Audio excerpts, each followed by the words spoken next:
Mimi nasema ya kwamba ni vizuri katika maisha yetu sisi katika nchi hii yetu ya Kenya kuondoa mambo ambayo yanahusika na corruption, na tukiondoa hayo mambo yanahusika na corruption, nchi yetu ya Kenya itaweza kunawili, si hata wakati huu, hata wakati wa siku za usoni. Kwa hivyo tuondoe mambo ya corruption, tuondoe mambo ya corruption ili tuweze kuendelea kama nchi. Tukumbuka ya kwamba Kristu ili aweze kuunda ufalme wa Mungu hapa duniani, yeye alijipeana, akamwaga damu yake kwa ajili ya ufalme wa Mungu.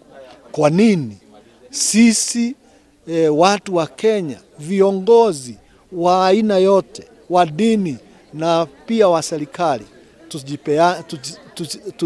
tusijipeane ili nchi yetu iweze kunawiri? Kwa hivyo kila mmoja wetu katika nchi hii, sana sana viongozi wetu, tujipeane kwa upendo wa nchi na pia kwa upendo wa watu wa Kenya. Tujipeane kutumikia nchi yetu kwa njia ambayo yafaa, njia ambayo inaangalia